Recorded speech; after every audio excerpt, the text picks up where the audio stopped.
धाकड़ खबर, बेखौफसुमा बेबाक अंदाज।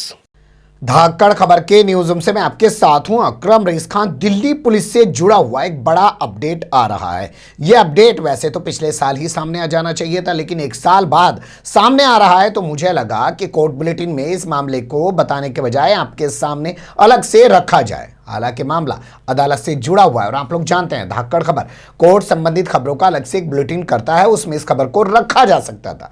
लेकिन एक साल तक हमारी भी नजर ऐसे मामले पे नहीं पड़ी, हमारे भी नोटिस में ऐसा मामला नहीं आया, तो मुझे लगा कि इस मामले को आपको कोर्ट बुलेटिन में तो बताया ही जाए, उसके एक अलग से खबर बनाकर भी बताना ज्यादा बेहतर होगा। आप लोग भी कह रहे होंगे बहुत लंबी कहानी होगी, ये तो बताइए मुद्दा है क्या। मुद्दा असल में है तबलीगी जमात से जुड़ा हुआ। आप लोगों को पता है पिछले साल तबलीगी जमात का जो हेडक्वार्टर है दिल्ली में, जो निजामुद्दीन में मरकज कहलाता है, वहां पे पुलिस ने छापेमारी की, बसों में भर भर के वहां से कई सौ लोगों को निकाला, जिसके बाद पूरे देश के अंदर एक माहौल बना कि तबलीगी जमात में विदेशों से आए हुए लोगों ने कोरोना फैला दिया। उनके खिलाफ जगह जगह एफआईआर दर्ज की जाने लगी, उनको उठा उठा के एक जेल में डाल दिया गया। उनको पहले क्वारंटीन रखा गया, फिर उसके बाद जेल में डाला गया। तस्वीरें ये भी उभरी कि उस दौरान कई सारे जमातियों की वहां पे मौत हो गई। इसी दौरान एक चित्रण और उभरा जो आपने देखा ही होगा कि कहीं खुले में बैठ के टट्टी कर रहे हैं, यानी कि शौच कर रहे हैं, पाखाना कर रहे हैं।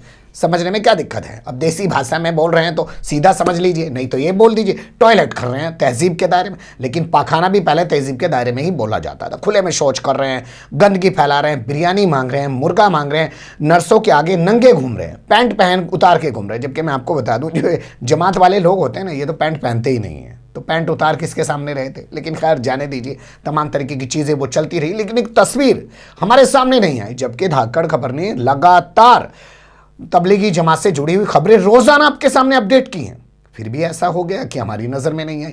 अब आप कहेंगे कि भैया बहुत लंबा हो गया यार, बता दो खबर है क्या। तो खबर बता देते हैं यार, ज्यादा पकने की जरूरत नहीं है। आप लोग भी वैसे सुनने के आदी नहीं है, सबको एक आदत बन गई है 5 मिनट में 50 खबरें, 10 मिनट में 100 खबरें। यही तो है खबरों का बलात्कार करना, और आप लोग भी इसके आदी हो चुके हैं। इसलिए आज आप भी खबर बन के रह गए। एक खबर आती है नहर में बस गिर गई, 40 लोग मर गए, 1 सेकंड में खत्म हो जाती है। 8 सेकंड में खबर खत्म हो जाती है। क्या 8 सेकंड की खबर है वो? सोच के देखिएगा उस बारे को। लेकिन आपको अब कुछ पता ही नहीं है, मस्त हैं दुनिया में, अपना यूट्यूब फेसबुक चला रहे हैं, व्हाट्सएप चला रहे हैं, टिकटॉक चला रहे हैं, फोटो खींच रहे हैं, डाल दे रहे हैं। खबर यह है कि दिल्ली हाई कोर्ट के अंदर एक रिपोर्ट पेश की है दिल्ली पुलिस ने। यह रिपोर्ट दिल्ली पुलिस ने सिद्दीक और रिजवान द्वारा दाखिल की गई पिटीशन के बाद की है। दिल्ली हाई कोर्ट ने सिद्दीक और रिजवान द्वारा दाखिल की गई पिटीशन के बाद दिल्ली पुलिस से जवाब तलब किया था। इन लोगों का कहना था कि हम लोग तो मकान मालिक है, अगर हमने अपने घर में तबलीगी जमात के लोगों को रख लिया तो क्या जुल्म कर दिया। तो दिल्ली पुलिस ने कहा कि हाँ, इन्होंने जुल्म किया है, और ऐसे बहुत सारे लोग हैं जिन्होंने तबलीगी जमात के लोगों को अपने घरों में रखा, इसलिए उनके खिलाफ भी एफआईआर दर्ज की गई है। क्या है इन दोनों की मांग? सिद्दीक और रिजवान की मांग है कि उनके खिलाफ दर्ज की गई एफआईआर को खारिज कर दिया जाए, क्वैश कर दिया जाए। उसी डिमांड को लेकर वो हाईकोर्ट पहुंचे। जस्टिस सुरेश कुमार कैद की बेंच के सामने मामला पहुंचा, उन्होंने नोटिस जारी कर दिया, दिल्ली पुलिस से जवाब तलब कर लिया। दिल्ली पुलिस जवाब लेकर आ गई कोर्ट के अंदर, कहा कि हम इनको भी नहीं छोड़ेंगे, इन लोगों ने भी अपराध किया है, क्योंकि कोरोना फैलाने वाले जमातियों को इन्होंने अपने घर में रखा है, ये भी एक अपराध है। तो अब आपको समझ में आया कि अपराध कैसे कैसे होता है और कहाँ कहाँ पे किस किस तरीके से अपराध होता है। ये तो भलमन साहब मानिए, आप सड़क पे कार लेके बाइक लेके जाते हैं और पुलिस वाला आपकी आरसी, इंश्योरेंस और ड्राइविंग लाइसेंस देख के आपको छोड़ देता है। अगर वो अपनी पे आ जाए तो आप बाइक नहीं चला पाएंगे, आप कार नहीं चला पाएंगे सड़क पे। इतने सारे कंडीशंस हैं कि वो उसमें उलझा के आपको खड़ा कर देगा। तो वैसी ही तस्वीर ये उभर रही है कि तबलीगी जमात के खिलाफ एफआईआर दर्ज होने की खबरें खूब सुनी गई। ईडी जांच कर रही है और मांग की गई कि एनआईए जांच करे कि तो आतंकवादी साजिश की गई है, भारत को बर्बाद करने के लिए कोरोना फैलाया गया, तमाम तरीके की।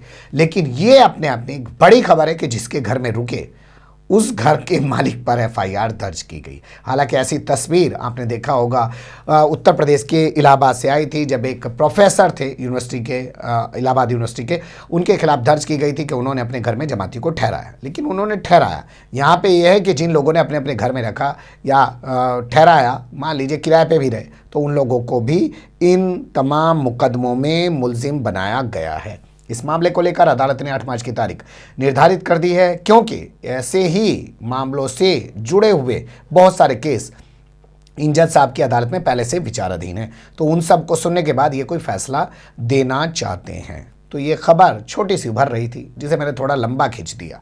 आप पक गए होंगे, छोड़ देते हैं। बने रहेगा धाकड़ खबर के साथ। फिलहाल कमेंट्स के रूप में आप लोग अपनी राय दे सकते हैं, खबर को लाइक कर सकते हैं, चैनल को सब्सक्राइब कर सकते हैं, ज़्यादा से ज़्यादा हमारी खबरों को शेयर कर सकते हैं। फिर ऐसे ही किसी सुलगते हुए या उलझते मुद्दे लेकर मैं आपके सामने हूँगा हाजिर। फिलहाल अभी मुझे दें इजाज़त।